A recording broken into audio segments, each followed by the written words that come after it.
CAF Jumayan saying, how is it like? Seeing CAF from the outside is a very different thing. Working with them on regular basis, every day, as a matter of fact. It's saying, how is it like? You know that I've been a general coordinator for quite some time. Yeah. Now I don't do CAF matches or CAF tournaments anymore. Okay. Now I designate people, the delegation and the general coordinators as well. And sometimes it could be hard or bad luck for them because I really look at the details. I still do FIFA-sanctioned tournaments, like the last World Cup. I was in charge of the venue of Kazan. We had fantastic matches there, like France, Argentina, for example. So it's a total different ball game because now you're in charge of the whole of Africa. And you have to lay out strategies, you have to lay out policies, you need to recruit the right people.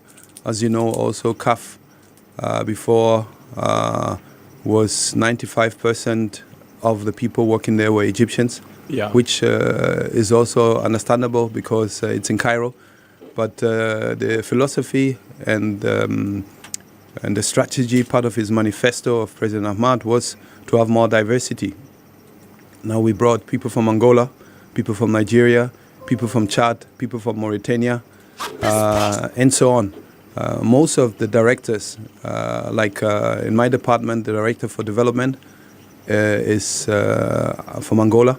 The director for competitions is Nigerian. The head of refereeing is from Seychelles. Okay. And we also added a new legal department, a compliance chief compliance officer who's from Comoros. So it's there's a lot of diversity. You learn from every different mentality. Don't forget that Anglophones are a bit different from Francophones. Yeah. And you have the Arabophones as well.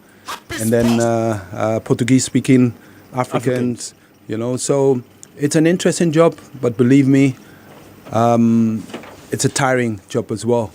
Apart from me traveling between Cairo and Accra, I traveled to a lot of different destinations. Before I got to Ghana, I was in Tunisia, then I was in Cameroon, and then I got to Ghana. Within my mission here, I went to Senegal for 2 days, and I came back. But you know, I always thank Allah for my life, that He paved the way.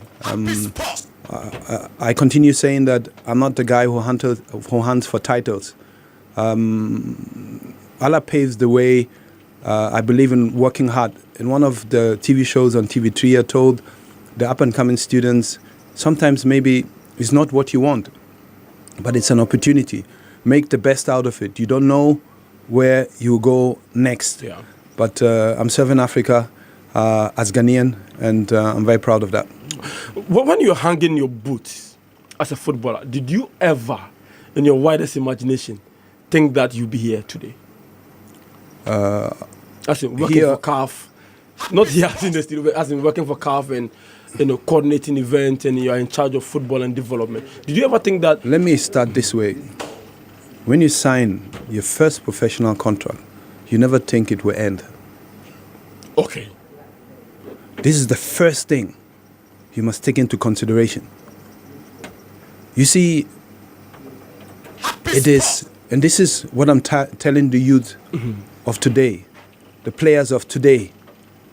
Prepare your life after football whilst you are playing. My richness is education. When I was a player, my roommate always saw me with a book or doing some notes and making some notes. And then he asked me, are you going to write the book? And I said, I don't know. But for me, there are certain interesting things you want to put down. I put down. Another thing, because you were asking me if I saw it coming. No, I didn't see it coming, to be honest. But I always, upgrade myself. And I listen. I'm a very strict person. People might sometimes be scared to approach me. But when they know me, I pick every phone most of the times. And I listen to the smallest or youngest detail and child. You see, and I'm very outspoken.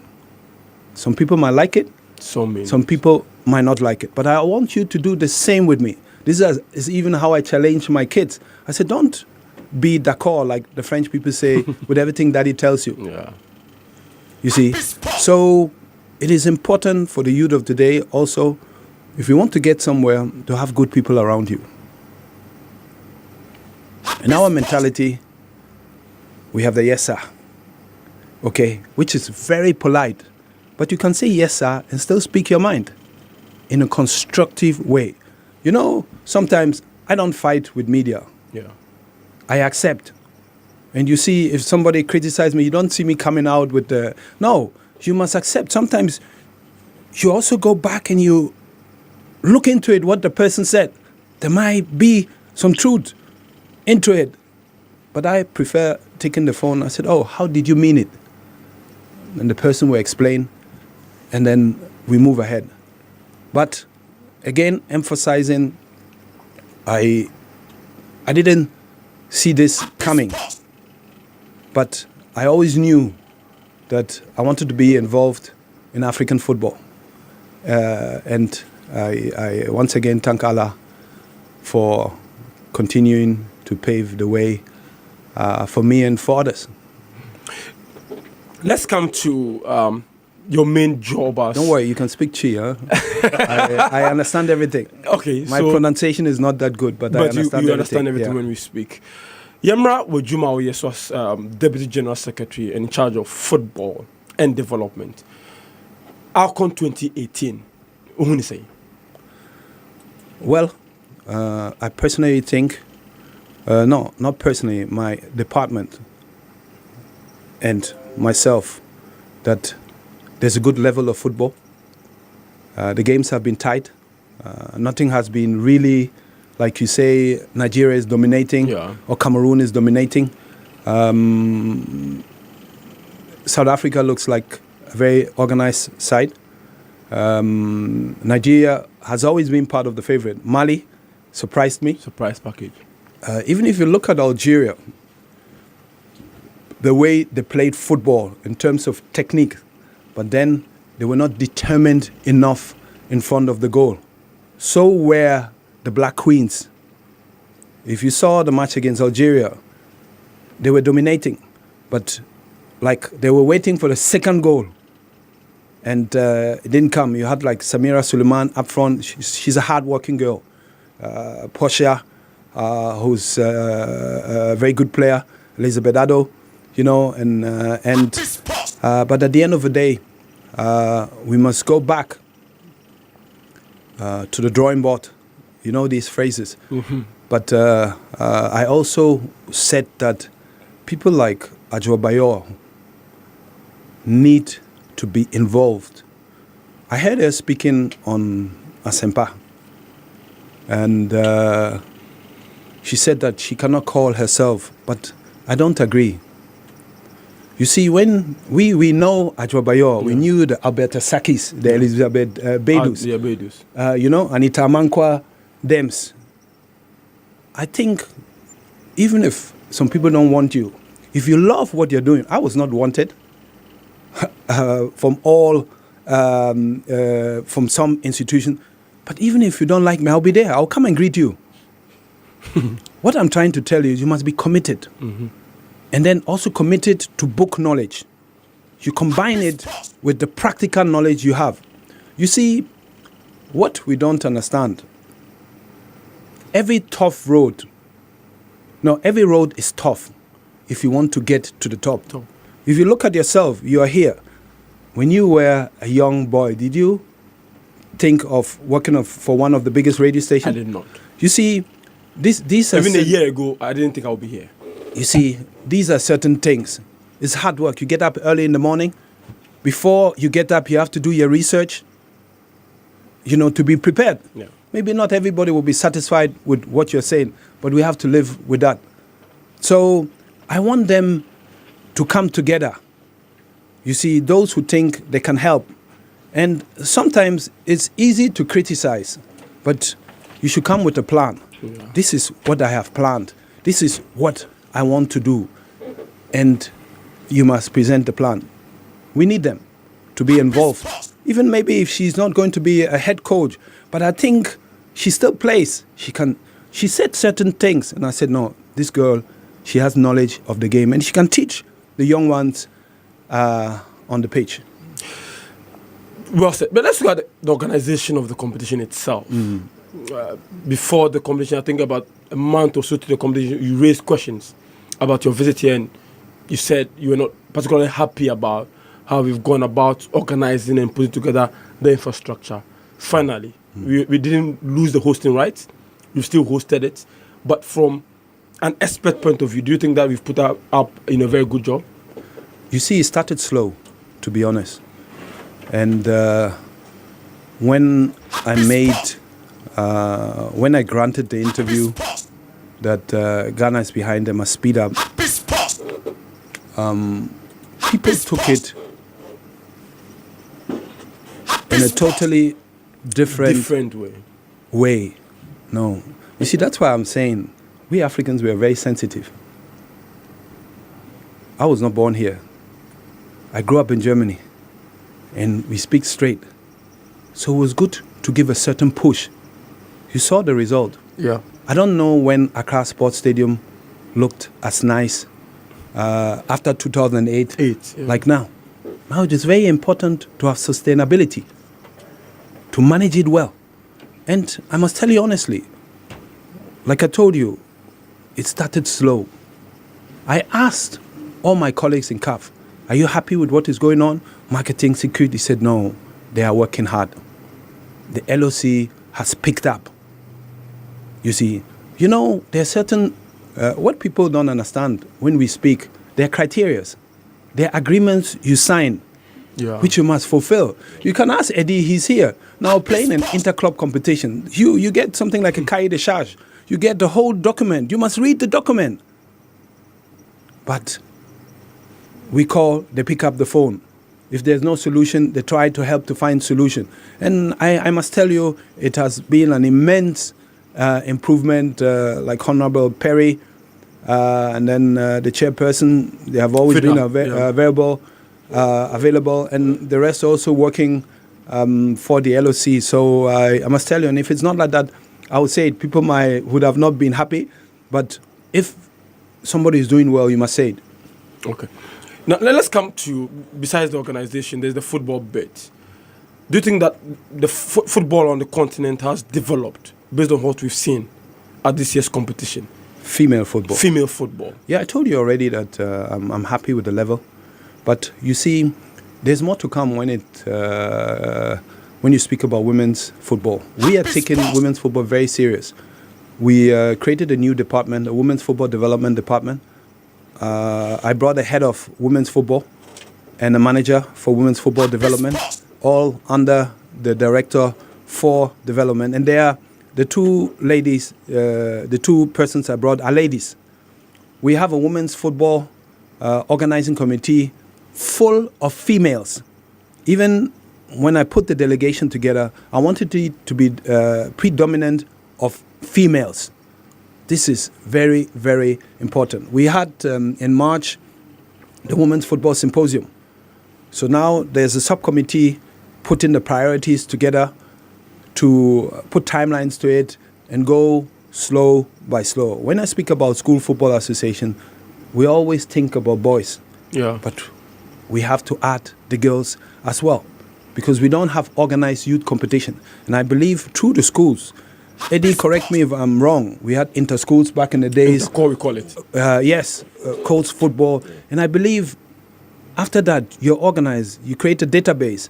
And already with the younger age groups, we have been very strict now with age control and everything. And it's, don't forget, development.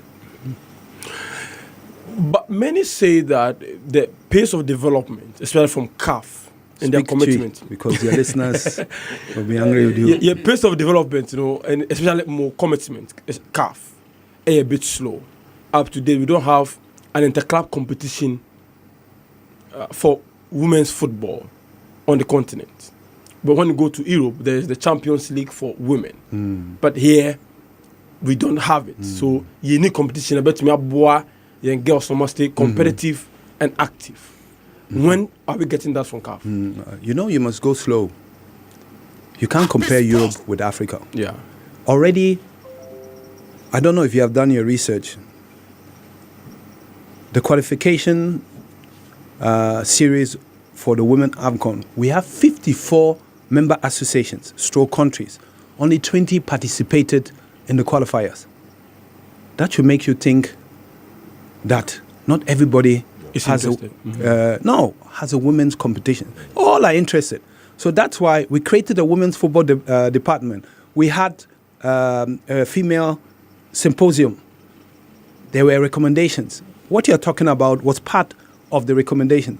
But now, it's important that clubs like Hearts of Oak have female clubs. Kotoko have female club. Mejama, Dreams FC have female clubs. Al Ahly has female clubs. Esperance, TP Mazembe. You understand? This is how Bayern Munich, when they heard Barcelona, Arsenal, and all the ones, Olympique Lyon, who is one of the pace setters, VW, Wolfsburg. But like I told you, we have to go step by step because the economical situation over there is totally different. Traveling within Africa already in the male Champions League is not that easy. But I think we are transforming things gradually. We have a vision and we put females on board. Now FIFA has created also a task force to implement all these ideas in terms of women's football competitions. We're working hard on it. Okay. You 4 teams are semi-final. We've seen 2 in the finals already. 3 would have to qualify for the World Cup. The African team, do you think you're strong enough to compete against the rest in the world? I believe that our conditions are different. But you see, football has changed. You must prepare well. You must have an adequate team around the team organization. There's not only one coach. There's a whole technical team. Yeah. That's why I always say you can't coach without technology. You must combine technology to your coaching. Nutrition, a well-prepared plan to execute. I believe if we work hard, we can make an impact. You saw also that the game was physical. Yeah, very, very physical. If you look at it was physical and very tactical. Nigeria and Cameroon, you know, that was the final pairing of 2016. So we have the belief in the teams. They must work hard, continue working hard. And you see, in Europe, the conditions are totally different. Also with the professional leagues. So they are ahead. But I think slow by slow, we will pick up. Okay. Yembra men's football, Cameroon 2019, are they ready? Would they be able to put together, complete the stadiums and put together a very fantastic tournament? Well, we have 2 meetings here. It's an ad hoc meeting and then the executive committee meeting. After that, you will know more. But you've gone there to inspect their facilities. I've gone there 2 times, but I told you after those meetings, you will know more. I cannot come out and disclose what kind of report we made and everything. But later on, you will know. The project they're having, it's a big project. And once everything is ready, I believe that football in Cameroon will go to the next level. Okay. Once again, you were at Russia 2018. African teams and your inability to qualify and even impress the world. Up to date, we've not been able to have a team in a semi-final. What do you think we can do on the continent? But you cannot say inability. I think it's the wrong word. Okay. If you look at, if you go back, let me just go to 2006 because I was part. That was the first time Ghana qualified to World Cup. And Ghana made a great impact. Already talking about that midfield. Esiena Pierre Sule. Yes. Ericado. Yeah. As well. Yeah.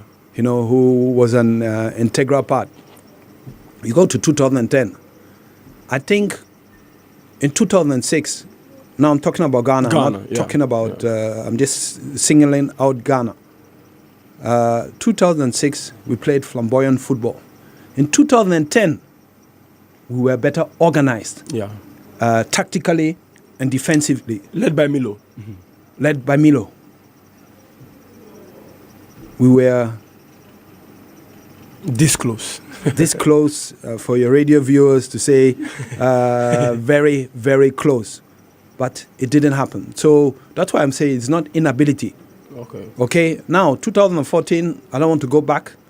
That's where we should have normally gone further. But other circumstances didn't make us do this. In 2018, Ghana didn't qualify. But the teams who were there, to tell you, for the first time, you didn't have any issues off the field.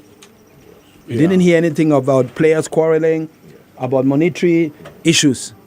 And if I look at the teams like Morocco, a very well-organized team. Senegal, well-organized, but they couldn't make it because of the yellow card. Yellow card, yeah. The fair play rules, you see. So I think immediately after that, with CAF, we did an evaluation of the African teams. We invited all the 5 coaches.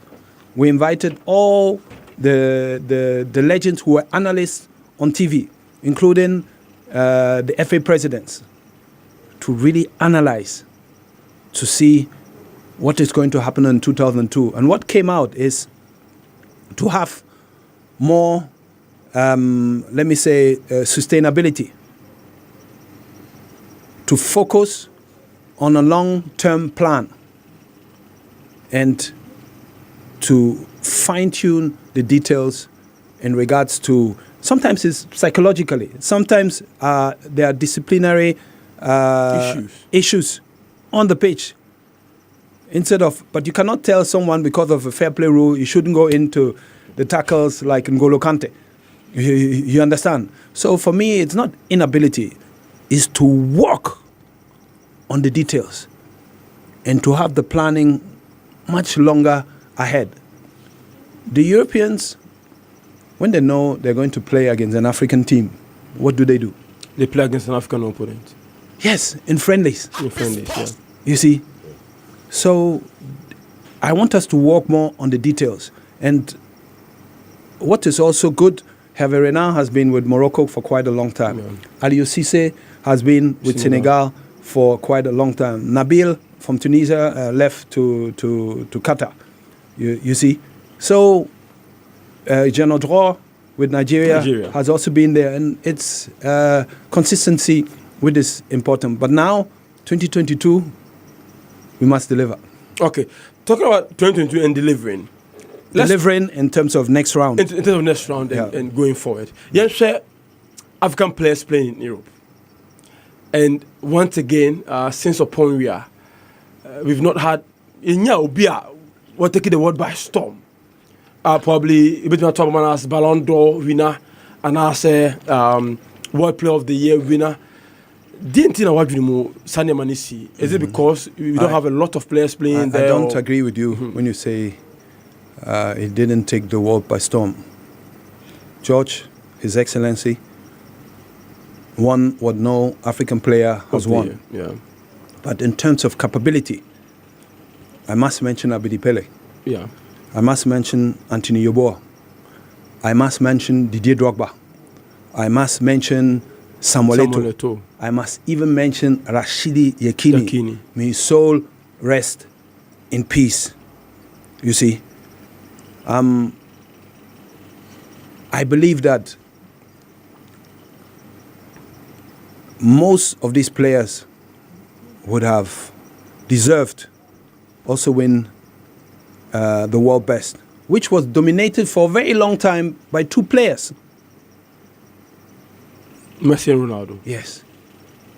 And I think you're as happy as I am when you saw Modric win. Modric winning it and deserving it. if you look at football, people like Busquets, who has been there for so long, people like N'Golo Kante, who do the dirty job. You understand? But you have players who are flashy, who will win it. But I think we had more players who would have deserved this title. This is my point of view. Okay. And the Emre fear, because football, we are at home. You're more football fear, and of course, principal actors in the Bre and they would do Manima, who organize the war. I'm sure you've had interactions with some of them. DNA are more casual. Because you're more born. What are some of their complaints? What sort of things they tell you when you talk to them? Well, first of all, if you speak about Ghana, you speak about the normalization committee. I've met Dr. Kofi Amma, met the other members as well. Dr. Kofi Amma has also met President Ahmad. And from CAF's side, we are there to support and to help restructure Ghana football. Of course, I am a player. I will always be a player. I made my name through football. You always think about the players, not only the male, also the females. Every player wants to play in a competition. And I think it's very important. They're working on things. It's not easy in Ghana because the pressure will be from all sides because people want to have results immediately. But I believe the normalization committee wants to get it right because football now in Ghana is down. It's obvious. This is also a good opportunity to move forward. In an interview, I met this gentleman. I don't know if you remember Mr. Exposito. Back in the days, was it Acotex? I don't remember. I think Eddie will remember. Yeah. You were not born, maybe. Yes. So we were talking.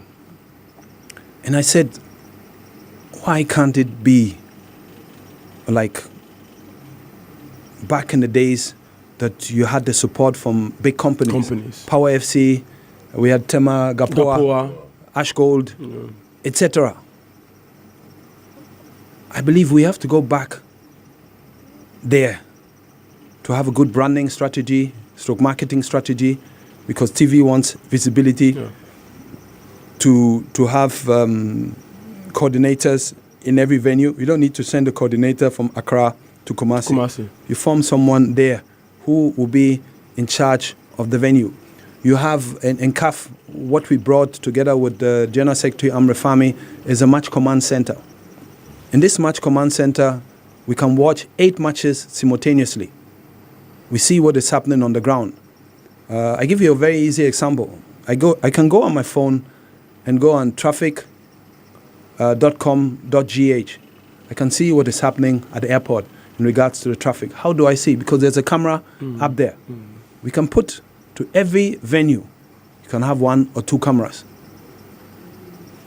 And already you can monitor what is happening there. So to be in control, to know what is going on. On match days, you have a hotline. If, I don't know, Chelsea Brecum has an issue, if this one has an issue, you're ready on standby to have a good competition manager stroke director for the league. And these are examples also I gave to Dr. Kofi Amma, and they're willing. They're willing. They've been meeting. You would say, yeah, they've been meeting, but we want to see results. I prefer getting criticized in the beginning than being only praised and the end result is not good. Running football on the continent, stroke in Ghana, is not an easy ball game. You must be ready. Like we say, people are there to fire. So you must have a thick skin.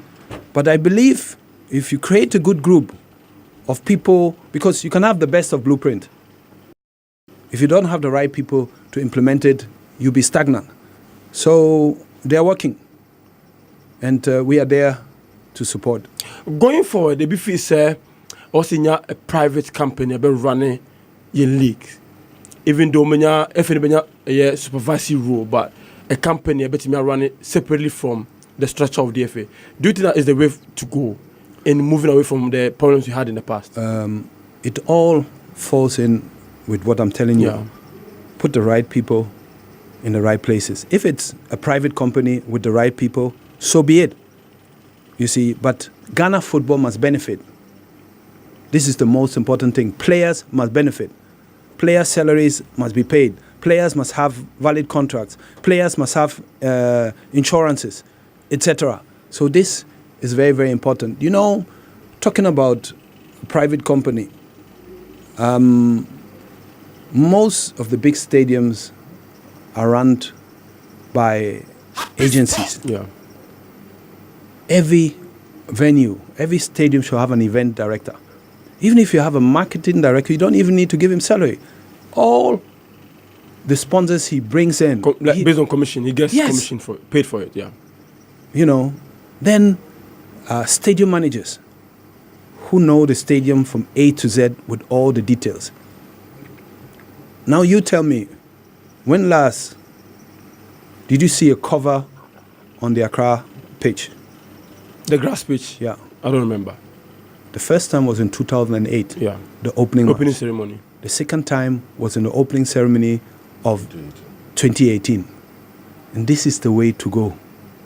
If you have a concert, it's okay, it's an event. Cover the grass. You cover the grass. You really sit with the group who wants to have an activity, an event there, and you tell them which part of the stadiums you can use. This is very, very important. You must cover the grass. You see, we should treat Accra Sport Stadium like Wembley. If everybody plays there every day, the grass at a certain time will not look lucrative. Let me even go further. When last did we have a big European team playing in Ghana? No, I don't remember. Mm-hmm. Ghana has everything. Ghana has hotels. It's not a problem. We have pitches, but we must work on them. And we can have big events like that. We should have that ambition because Ghana is a big football nation. So it is very, very important to work on things like that. People might say, I'm dreaming big. It's good to dream big. You know, if you have children and they don't dream big, then there's something wrong. I want to be this, I want to be that. So I believe putting the right people together, having the support of government, stroke the Ministry of Sports, and all the authorities to be together, we can pull it up. All right, Tony Baffoe, or your Deputy General Secretary of the Confederation of African Football, in charge of football and development. And I'm saying, Edin Komo. Tony, someone is asking me to ask you, when will you become the new FA president? Well, this question, I mean, it's not the first time people have asked me. Yeah. For me, I'm happy with what I'm doing. And I think the role I have now as the Deputy General Secretary in charge of football and development, it's a very big role. It's a big role for the whole of Africa. I have never been interested in being an FA president. But God has taken me somewhere and given me a big responsibility. I will never put my back to Ghana. If Ghana needs me to support, I don't know how I will think, to be honest, in the next 3 or 4 years. Maybe my mind will change. Yeah. But for now, I think I am happy with myself, with my family, and with Allah. So I always take these things as compliment because the people see something in me. Wherever I am, I represent Ghana, and I will continue doing that. But the person who's an ex-footballer running the FA as the president, it will be great. But the only thing I say, you must be prepared. You see, coaching is one thing. Management stroke administration is another thing. when you're an FA president and you have a Congress, you must know the status from A to Z. Yeah. You can't go always and say, oh, Eddie, can you help me? Oh, this can... You must know your left from your right. We work within rules and regulations. Absolutely. You see, people like Edmond Aka here, or Oloboy Commodore, or our Kofi Meno, yeah. they will, excuse me to say, slap you with the rules and regulations. Yeah. So if you are not abide to it, you will struggle. So that's why I say, even if you have that ambition, you must prepare. You must really prepare. It's not an easy job. Then you have the regions, which are in politics, your constituencies. Yeah, the RFs. You understand? People will come to you, I helped you. You must sort me out. You must do this. You must do that. You must be ready mentally, spiritually, psychologically. In Ghana, we work a lot on emotional intelligence. So my mates, colleagues, footballers, I always say, when you criticize, then say how it should be done. It's easy to go out and say this and this, but you see, we have guys who can be of great help. If I look at someone like Abedi, like him or don't like him, he's a brother. We were roommates. We get along very, very well. You need his impact in football. You have Sami Kufo. I love Sami Kufo's story. From a shoeshine boy to a Champions League winner and Intercontinental, which is today the Club World Cup, decisive goal scorer. You see, he has done very, very well for himself. He's independent and he knows football. So I'm speaking about people, footballers who could help. Yusuf Chipsa. You see, very down to earth, very grounded, successful already for himself. There are people who can contribute. If they want to be FA presidents, I don't know, but who can contribute immensely to football. I could go on with the list but if I start, you leave someone out, somebody will call you, you have left me out, this, you know. But let me, before you continue, also tell you, when Infantino became FIFA president, one of his phrases were, we must involve the protagonists of the game in the day-to-day running of football. Who are the protagonists? The players. Thank you. But of course, not every player. But I'm happy when I see players involved. President Ahmad vision is the same thing. We have a legends department. We involve them as ambassadors. We involve them when we create ad hoc committees, task forces, because they have ideas. But everything comes also with book knowledge, informatics, so we must pair them well. All right, Tony Baffoe, a former Ghana international, a legend of the Ghanaian, or a Deputy General Secretary of CAF, Confederation of African Football, in charge of football and development. I would say, AD and Common. Player exodus and how our clubs can retain talent. How should we go about it? Is it that we need money to the league to get them to stay, or we should make sure that we are selling them to clubs we know will develop them properly, or just because $100,000 comes from anywhere in the world, we say this? What should clubs do in terms of retaining their quality talent? I think the question should be, how can we retain them longer? Yeah. How can we keep them longer in the league? Because everybody wants to go there where Asim played, where Apia, Montari, Dede Ayew, etc., Asamoah Gyan, them's played.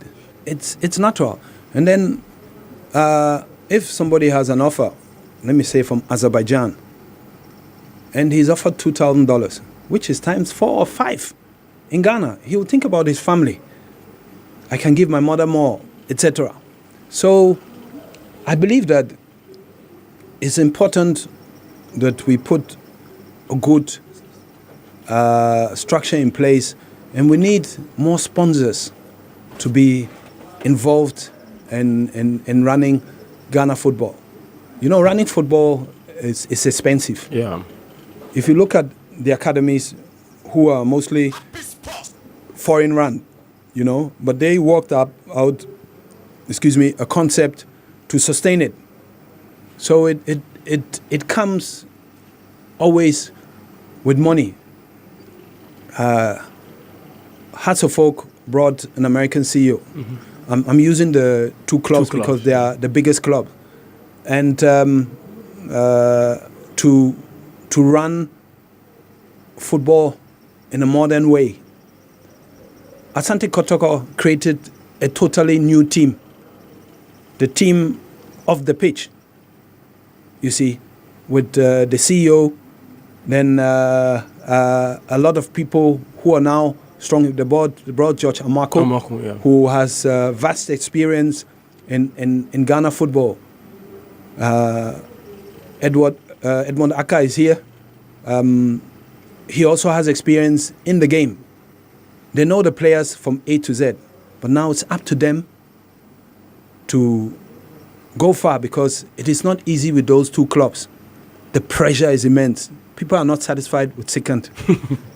You must be champions, yeah, and it's tough. You don't really have time to develop. You see,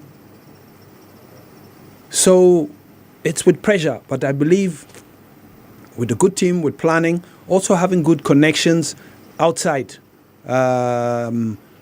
Africa will help to go somewhere.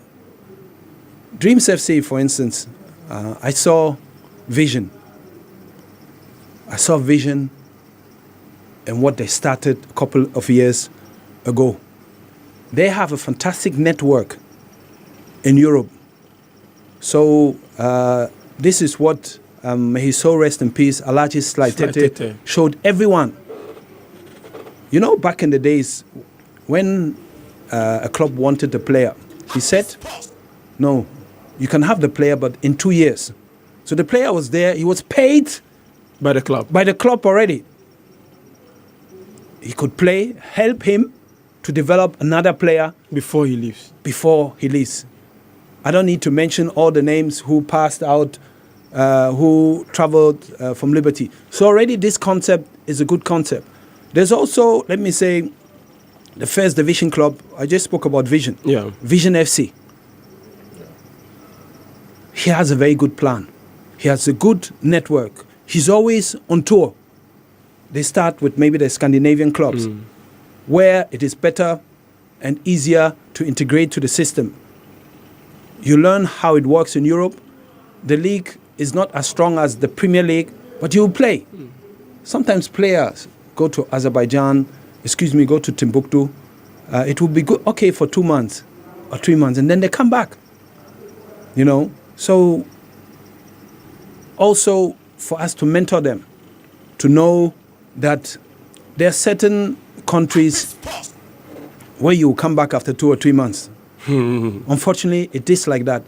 So they should know exactly what they are doing before they go. And we must advise them very, very well. Now we are reforming football. In the process of reforming football, what one reform, that is so heavy on your heart that you want to see changes being made in that regard? One particular, you follow the game, you follow Ghana football, and there are things I'm sure you don't like. What do you think that we should change about the game that will help us I do will better? Speak globally. Like I told you, the fundamentals start from the foundation, from grassroots, boys and girls.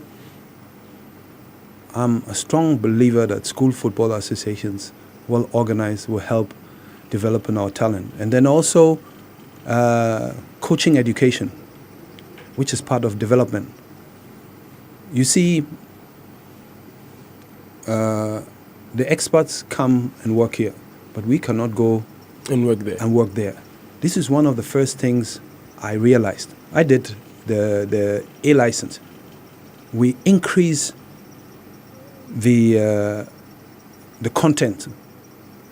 We created an African Pro license already to have credibility, to come closer to Europe. Because at the end of the day, everybody was passing.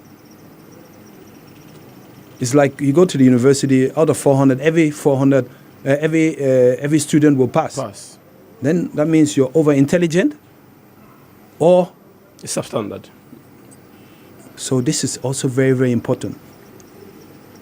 To increase that coaches with the high qualification, so also coach the youth. This is very, very important. But the fundamentals is youth competitions, school football association. You can run it through the PA teacher. You can add the former players who have a coaching badge to do the technical aspect. Once it's organized, I believe it will help us. And then also that regions should have national academies.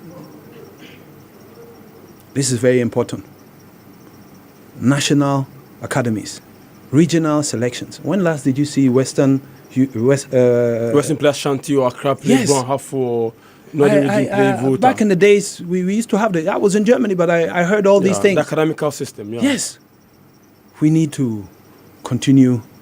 We need to recreate that. These are my personal recommendations. Okay, someone just sent me this. The design at the VVIP section of the Accra Sports Stadium is too bad. It blocks the view of the entire VIP section. Almost all the seats behind it are always empty. How can Tony approve this to the disadvantage of the majority than a few? This is from referee Ali Musa Plateau. Tell referee Ali Musa Plateau that I didn't approve this. I'm not the contractor of the stadium. But I know it has been taken into consideration. Okay. Great discussion. Your show is loud and clear inside the Nubian fashion. This is from Banana. Too soon, our time is up. Okay.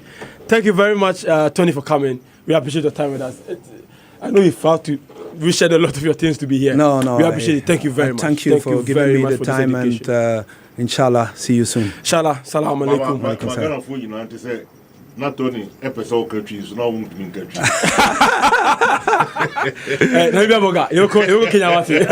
Tony, I appreciate the time truly. Wish you all the best in your next endeavors. May Allah protect you. That's it. Okay,